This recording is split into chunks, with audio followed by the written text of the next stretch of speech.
Bom dia, boa tarde, boa noite, moçada do oitavo ano. Vamos lá para mais uma videoaula. Na verdade, é quase que uma continuação da Revolução Francesa. Ah, mas a Revolução Francesa não acabou na aula passada? Acabou, mas tem consequências. E as consequências vêm de um personagem que é o nosso foco de hoje. Nada mais, nada menos que Napoleon Bonaparte. Napoleão Bonaparte. Título da aula de hoje: o Império Napoleônico. Estamos falando de império, é de território grande. É isso que vai acontecer no final do século XVII, início do século XVIII, mas do século XVIII em si, onde a França, de várias revoltas, vai se tornar um grande território. E não dá para a gente falar disso se a gente não falar do nosso amigo Napoleão. Gente, Napoleão, ele era de uma família até mais ou menos tradicional, não era muito elite, mas também não era muito baixo. Tinha certa uma influência ali no reinado de Luís XVI, aquele que foi decapitado. E ele logo jovem foi matriculado na escola militar. Ele cresceu, na verdade ele não cresceu tanto, né? Perante os militares ele era considerado baixo. Ele não era uma pessoa baixa, mas quando se colocava ele perante os outros grupos militares, ele não era tão alto também. E ele tinha um problema, gente, que aqui já é o primeiro ponto que a gente tem que entender. A primeira coisa que ele teve que desafiar era um bullying que ele sofria, porque ele nasceu numa ilha que pertencia à Itália, a ilha de Córcega. E o que acontece? Um ano depois do nascimento dele, a ilha passa a posse francesa. Então ele nasce, ele cresce com pessoas que falavam italiano. E aí ele vai para a França com sotaque italiano. E isso fez com que ele sofresse bullying na época. O desafio dele foi passar por isso, vencer e se tornar alguém importante. E conseguiu. Conseguiu. Com menos de 30 anos ele era general do exército francês e já tinha vencido várias daquelas batalhas que a gente viu externas. Napoleão Bonaparte, em pouco tempo, já era ídolo na França pelas suas vitórias externas e internas. E aí, nada melhor do que esse personagem para ser colocado no foco das atenções, no centro das atenções e dos interesses, principalmente dos girondinos. Mas para a gente entender um pouquinho melhor, vamos conhecer um pouquinho, vamos relembrar, vamos ver como que estava a França nessa época e assim dar continuidade nesse personagem? Vamos lá, com vocês, o Império Napoleônico. Então, começando aí a falar sobre Napoleão Bonaparte, o Império Napoleônico, percebam que o mandato dele durou mais de 15 anos e que teve mudanças radicais no mundo inteiro. Gostaria que vocês prestassem bastante atenção, porque as transformações e as mudanças que Napoleão vai fazer na Europa, de modo geral, vai ter repercussão no mundo inteiro, inclusive aqui no Brasil. Então, essa matéria é um gancho muito importante para entender outros conteúdos que virão pela frente. Tá? Bem, quando a gente olha o período napoleônico, a gente tem que entender o que estava acontecendo, e isso vocês já viram quando nós estudamos a Revolução Francesa.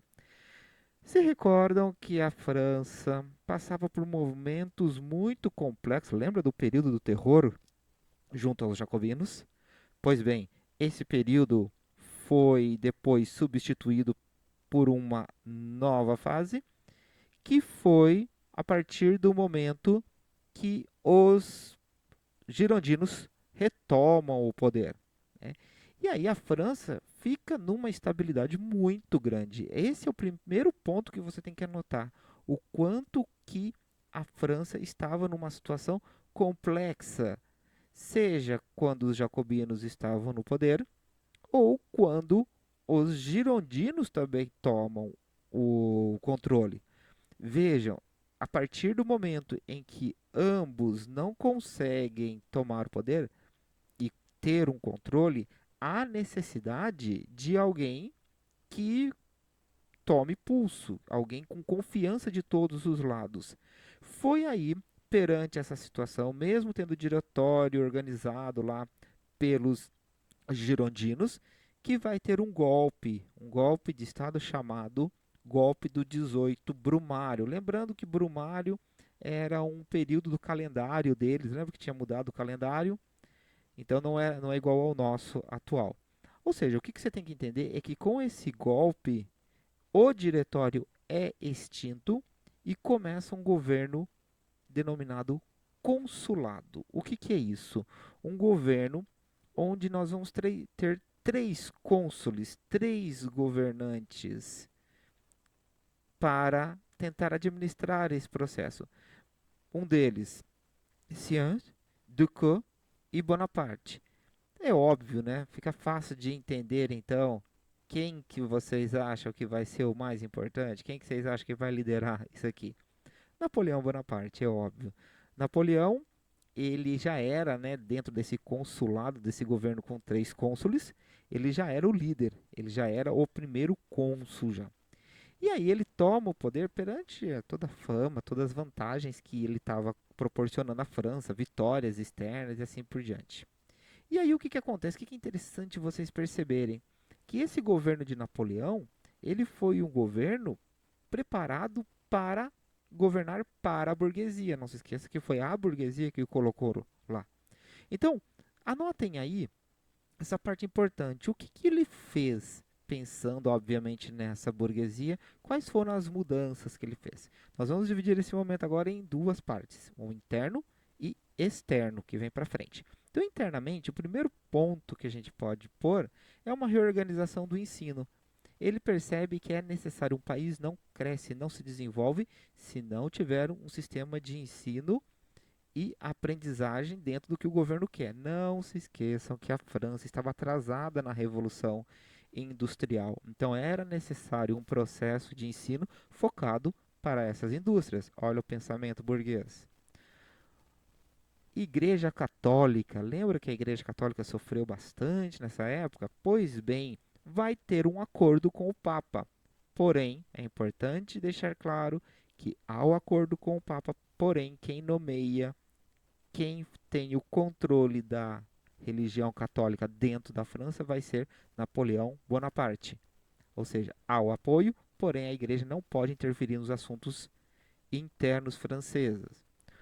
Outra coisa é a reestruturação da economia. É daí que vai surgir o Banco da França, com o surgimento de uma nova moeda que vai durar por muito tempo, até pouco tempo atrás que era o franco. Isso vai reestruturar a economia que estava totalmente devastada na época. Napoleão, que não era bobo nem nada, nomeia funcionários de sua confiança. Ele não vai colocar qualquer um, ele vai colocar pessoas que sejam do interesse dele. E um dos aspectos mais importantes, que teve repercussão e influência no mundo de um modo geral, é o Código Civil Napoleônico. O que foi esse Código Civil Napoleônico? Vem cá para você ver. Nada mais era do que um conjunto de leis focando, visando aí, né, o interesse da burguesia para melhor administrar a França. Então, todos são iguais perante a lei. Por outro lado, ele permitiu que a escravidão voltasse nas colônias, tá? Que tinha acabado na Revolução. Meio contraditório, mas pensamento burguês. Direito de ir e vir, direito de expressão, direito de propriedade, direito a se divorciar e essa separação entre igreja e Estado. Vejam que são coisas que hoje para nós parece coisa simples, mas para a época teve uma mudança muito radical. Ou seja, Napoleão agradava internamente, os interesses internos começavam a se estruturar. Externamente, as guerras e as campanhas continuavam. E uma delas em especial eu queria falar com vocês, que é o Egito. Napoleão, sabendo de todas as riquezas, de toda a importância que era dominar outros territórios, vai ao Egito e, no dia 19 de maio de 1798, cerca de 18 mil soldados entram no Egito. Por que eles queriam ir no Egito? Primeiro, atrapalhar os interesses da Inglaterra que dominava essa região. Então, não se esqueça que a Inglaterra sempre foi uma grande rival deles. Segundo, explorar a cultura egípcia. Napoleão sempre foi uma pessoa muito culta, uma pessoa que sempre teve sede de saber. Só que vamos esquecer, né? Tem muita riqueza no Egito, principalmente nas pirâmides. E eles que entraram e tentaram explorar e pegar boa parte dessas riquezas. Tem uma frase famosa do Napoleão para o Egito que diz: soldados, do topo desta pirâmide 40 séculos vos contemplam. Ou seja, a partir desse local são mais de 4.000 anos de história. E foi uma dessas explorações que Napoleão ajudou o Egito, inclusive a popularizar o Egito. Um exemplo bem claro foi quando um dos seus generais descobriu e encontrou a Pedra de Roseta. Não sei se vocês sabem, mas a Pedra de Roseta nada mais era do que uma pedra simples que estava escrito ordens governamentais, só que em 3 línguas.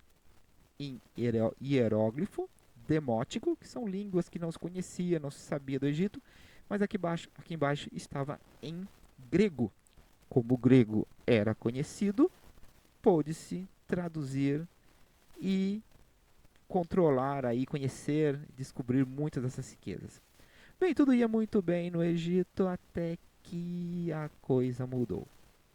Os ingleses, obviamente, não permitiram isso e acabaram destruindo a frota francesa. Várias revoltas no próprio Egito, né, que não vai permitir essa dominação francesa. E olha que interessante o que aconteceu lá, gente. Vocês já ouviram falar disso aqui? Epidemia? É isso mesmo. Teve um surto de peste muito forte lá. E eles acabaram se enfraquecendo e acabaram tendo que sair do Egito. Bem, ele saía, Napoleão foge do Egito, sai com o seu grupo, inclusive a pedra não está na França, a pedra está na Inglaterra até hoje. Só que tem um detalhe, ele sai fortalecido. Ele sai fortalecido porque ele percebe que ele tinha tanto o povo como os girondinos, como também os jacobinos do seu lado, viram nele essa figura importante. Ou seja, Napoleão começava a se despontar como alguém que teria futuro. Bem, e aí é que tá.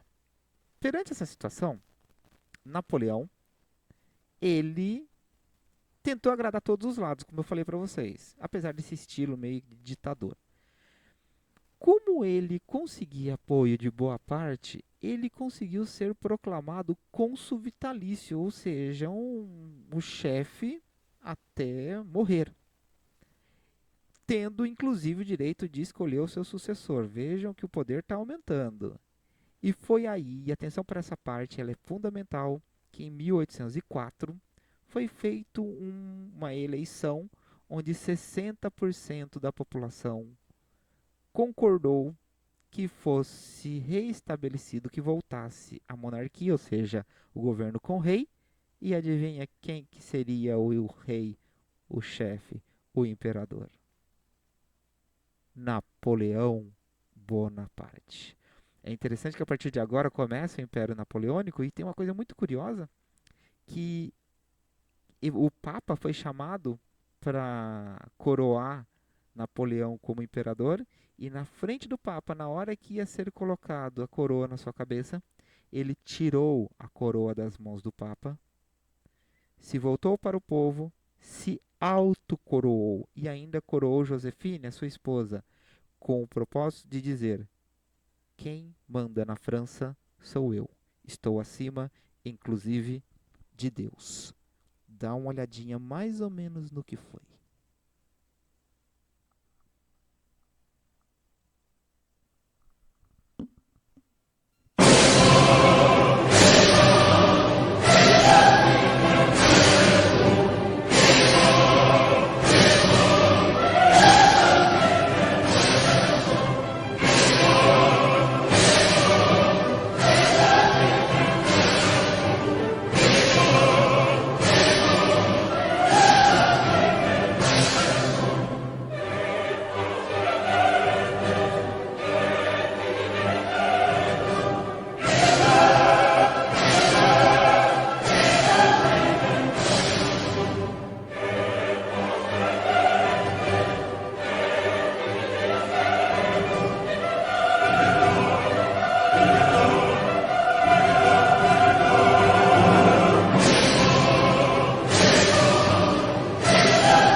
Vocês viram a cara do Papa?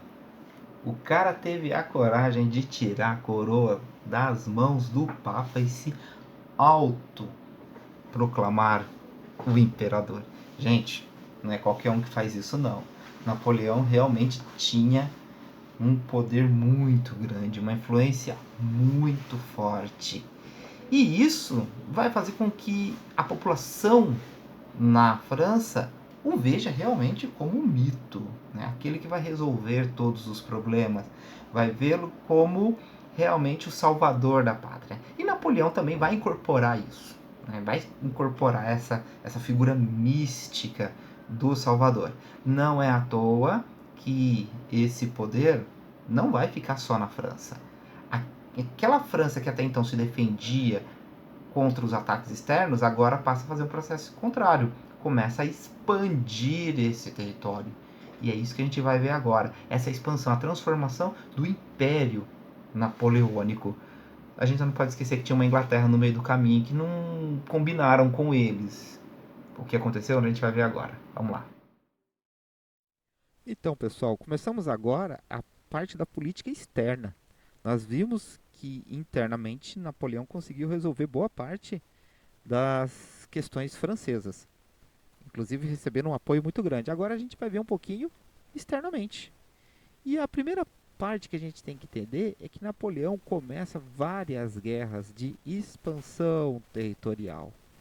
Dá uma olhadinha aqui nesse mapa, vocês vão ver tudo o que está aqui colorido é o que os franceses conseguiram dominar. Gente, a França corria o risco de ser dominada por outros territórios. E olha o que ele faz. Várias e várias revoltas e movimentos vão fazer com que a França, aos poucos, cresça cada vez mais. Bem, é interessante a gente perceber que as dominações se deram aos poucos. Então, a Áustria, essa região aqui da Áustria, 1805, 1806 nós temos aqui a região mais ao norte, 1807 já tem acordos de dominação também na Rússia, 1808 você tem toda uma Espanha, inclusive o rei da Espanha foi tirado e foi colocado José Bonaparte, irmão de Napoleão. E um detalhe importante, a França precisava ter um controle total.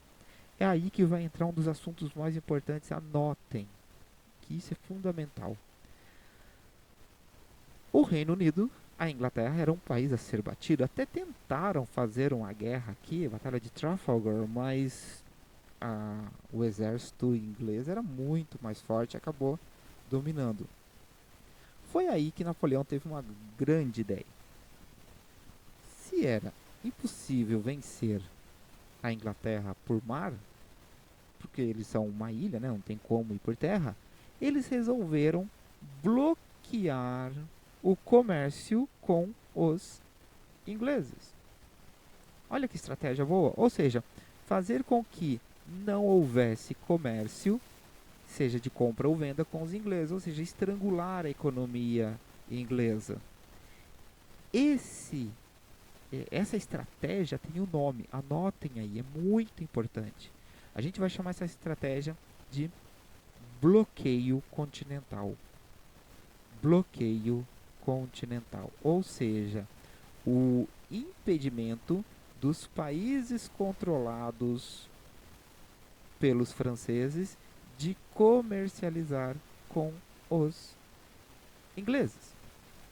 Ou seja, sufocar a Inglaterra.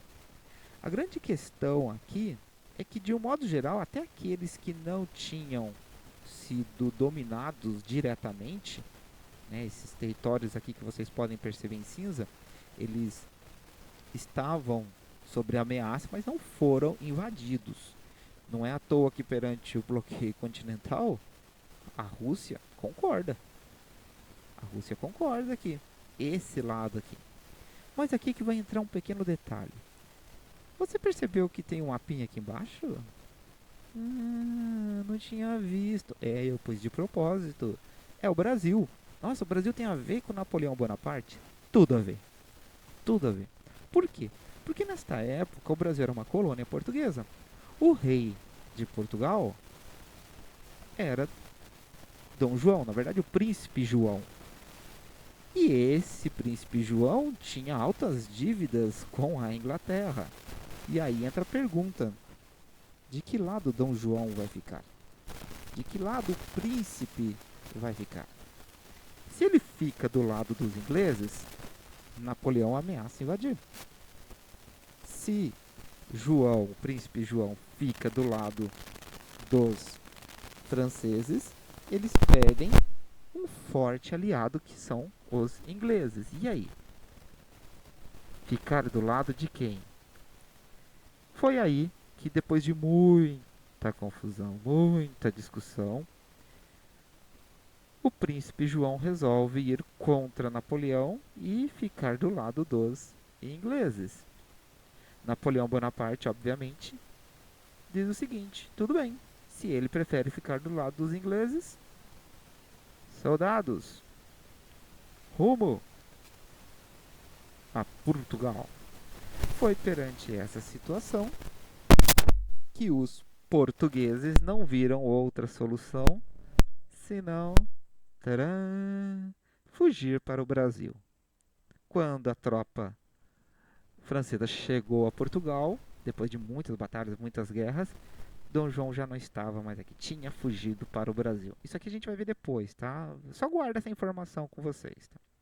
Pois bem, uma vez que chegou aqui, Portugal estava dominado e controlado pelos ingleses, né, alguns portugueses que ficaram aqui, a tropa francesa foi expulsa.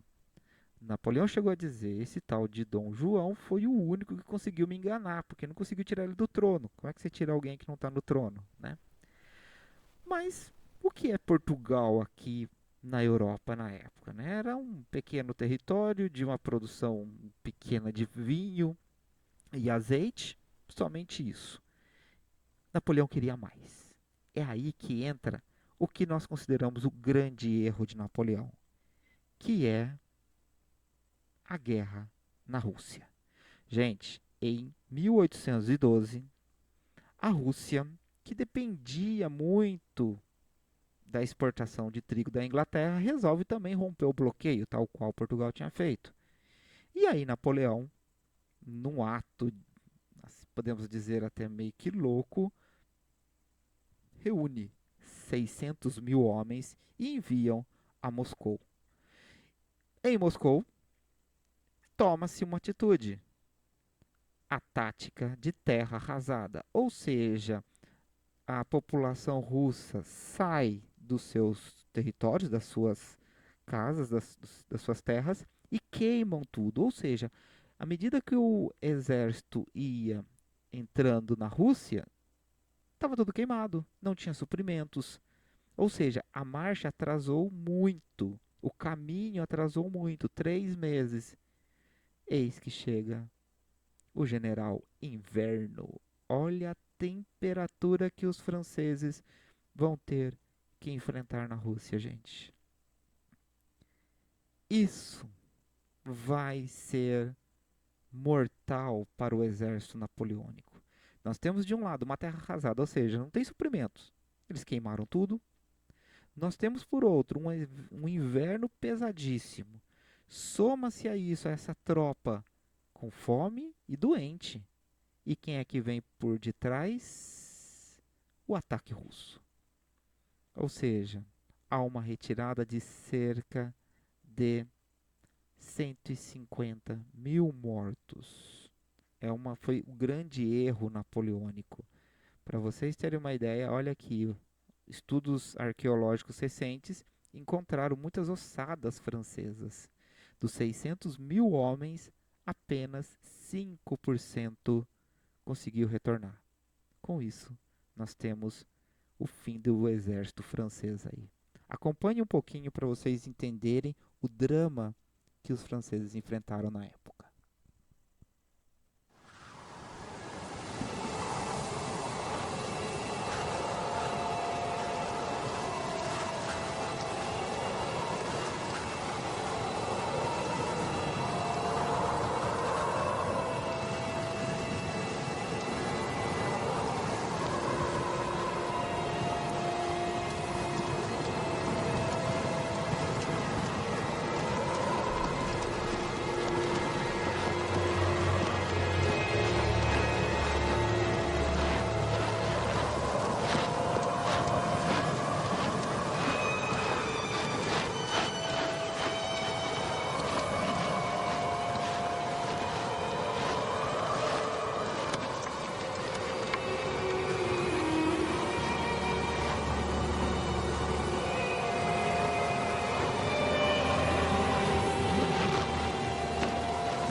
Sentiram o drama, pessoal? Muito frio. Esse foi o grande erro de Napoleão. Ter invadido a Rússia, vendo que a temperatura, que o calor, que o frio é muito grande e não ter recuado na hora certa. Apesar dele ter dominado boa parte da Europa, aos poucos esse império vai se caindo. Né? Então, o que é importante você ter entendido aqui? Bloqueio continental com a Inglaterra, que não deu muito certo. Os países, a França não conseguia suprir a necessidade que a Inglaterra estava transferindo para essas nações. Né? A Inglaterra era muito mais industrializada. E a questão de Portugal, que para nós particularmente vai ser muito importante, a gente vai ver isso mais para frente, nessa fuga da família real. E a derrota na Rússia. E aí, acabou Napoleão? Foi preso? Encerrou? Não é bem isso. Não é bem isso. Mas agora a gente vai ver o que aconteceu. Vocês vão ver, esse cara, pra tirar ele do poder não vai ser fácil, não. Dá uma olhadinha aí o que aconteceu depois. Pois bem, teoricamente foi o fim do Império Napoleônico, né? Houve uma aliança, uma coligação da Áustria. Prússia hoje não existe, tá, gente? Hoje a Prússia é um pedaço da Alemanha, um pedaço da Polônia, é, a Rússia e a Inglaterra. Eles se unem e numa última batalha, a Batalha de Leipzig, Napoleão é derrotado. Uma vez que ele é derrotado, ele é levado para uma ilha aqui na Itália, chamada Ilha de Elba, sob domínio e controle inglês, e ele é preso aqui. Ou seja, a França perdeu o seu rei, o seu imperador. O que vamos fazer então? Continua a monarquia e quem vai ser colocado é Luís XVIII, irmão do Luís XVI. E professor, você não errou não? Não é Luís XVII? Não. Luís XVII era filho, criança, provavelmente morreu na prisão. Por isso, o irmão Luís XVIII. Só que o cara vem com o mesmo papinho de absolutismo, a volta daqueles que tinham, lembra dos nobres que tinham ido para outros países, retornam, volta a valorizar a nobreza, a burguesia acaba ficando para trás e muitas imposições. Adivinha quem é que vão pedir para voltar? Napoleão. Nossa, professor, mas ele não estava preso? Pois é, gente, foram buscá-lo. A burguesia francesa se organiza, vão até a ilha de Elba e volta a dominar a França. Napoleão retorna e faz o que a gente vai chamar de governo dos 100 dias. Quando ele volta, quando ele é retomado ao poder, o Luís, né, foge, obviamente, né, o rei que estava lá, o Luís XVIII foge, e Napoleão foi saudado pela população como um herói, porque ele foi derrotado pelos inimigos e a França vê nele o personagem a reestruturar a França. E Napoleão, a princípio, ele, quando ele reassume, ele tenta negociar uma paz, uma trégua, mas é óbvio, os inimigos, né, os rivais dele não vão aceitar essa trégua. E aí, como ele percebe que não tem como conversa, vão para o que ele sabe melhor fazer, que é o quê? Guerra. E ele reestrutura mais uma vez batalhas para tentar retomar o poder, inclusive os outros territórios. Mas não durou muito. Numa batalha conhecida como a Batalha de Waterloo, na região da Bélgica, ele vê o seu exército destruído e ele é preso mais uma vez. Nossa, ele foi preso. Para onde que ele vai ser levado? Gente, levaram ele para um local para não ter perigo de ninguém querer tirá-lo do local. Dá só uma olhadinha no mapa aqui. Estão vendo essa ilhinha aqui no meio do nada entre o Brasil e a África? Pois bem, Santa Helena. Olha a ilha. O único acesso à ilha é esse. É uma ilha inglesa. Olha aqui como é que faz para chegar. Que é um local ideal, né? Para que Napoleão passasse os seus últimos dias, o seu sofrimento aqui. Napoleão morre nesta ilha. Até hoje não se sabe direito, né? Aqui está o túmulo dele, em honras francesas na ilha. Ele morre no dia 5 de maio de 21, provavelmente por câncer de estômago. Porém, encontraram um excesso de arsênico nos fios de cabelo dele. Então, há dúvidas, há suspeitas de que ele possa ter sido envenenado. Depois de algum tempo, o corpo dele foi levado de volta a Paris e hoje ele está num grande mausoléu, é um local turístico muito visitado na França. Acabou o Império Francês? Acabou a dominação francesa? Sim. A Europa agora precisa se reorganizar de todo esse rebuliço que foi a Revolução Francesa. Foi aí que vai ser feito, atenção, anotem nossa última parte, o Congresso de Viena, Áustria. Ou seja, nesse congresso pensou-se, discutiu-se, analisou-se toda a reestruturação que iria acontecer na Europa. Esse congresso reunia os principais vitoriosos, em especial Áustria, Rússia, Prússia, não confundam, tá? E Inglaterra. O ano é 1815, gente, essa data é uma data muito importante para a gente. Não é necessário em história ficar decorando data, mas essa data ela é fundamental. Por quê?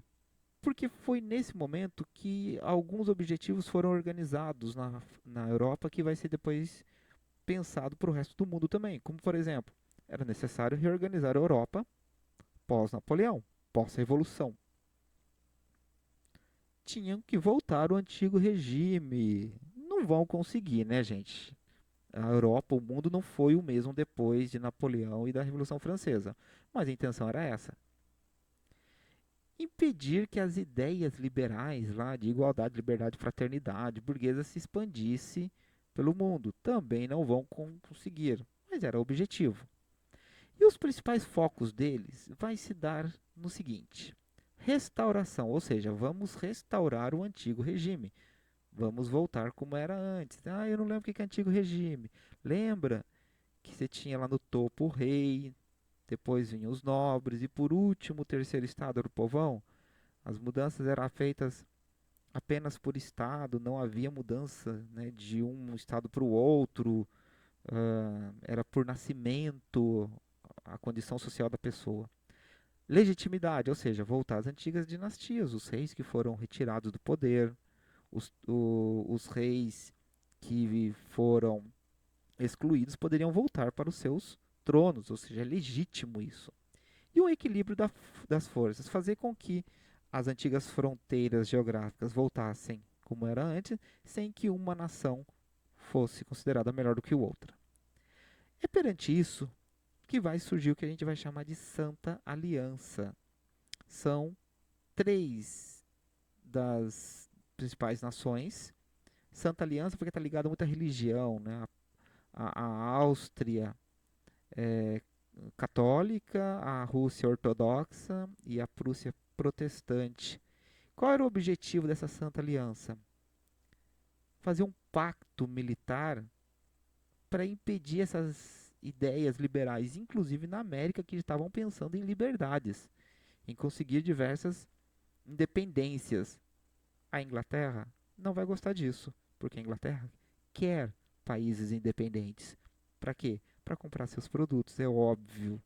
Né? Então, essas mudanças no ano de 1815 vão mudar muito, muito o mundo que vem a partir daí. As mudanças do século XIX. Esse cara deu trabalho, né, gente? Deu muito trabalho para a Europa aí, mas esse trabalho também está ligado às mudanças que vão acontecer no século XIX. Tá tudo muito ligado aí. Nós vamos falar muito ainda desse personagem no que vem para frente. Bem, o que você precisa focar? Vamos lá. O que eu tenho que saber, que não dá para esquecer da questão de Napoleão Bonaparte? Primeiro, a reestruturação que ele faz na França. A partir do momento que ele toma o poder, ele reorganiza a França. Lembrando que essa reorganização está dentro dos interesses da burguesia. Esse é o primeiro ponto. Segundo ponto importante, a parte expansionista. o quanto que Napoleão deu trabalho para os povos aí, os países da Europa. Vamos focar Portugal, porque está ligado com a nossa história do Brasil. Inglaterra, bloqueio continental, tentar estrangular a economia da Inglaterra. E a Rússia, que foi a derrota dele. Tá? Então é a parte expansionista. E o terceiro, que é a parte do Congresso de Viena, que é uma tentativa de reorganizar a Europa. É uma tentativa de mostrar que nós temos que voltar como era antes, mas nada será como era antes. A gente vai perceber que as mudanças vão ser bem radicais, principalmente dentro dos ideais da Revolução Francesa, que, somado às ideias iluministas, vão se expandir por toda a Europa e depois por todo o mundo. Mas aí já serão cenas de próximos capítulos. Bons estudos, galerinha. Bom estar com vocês. Abração. Até mais.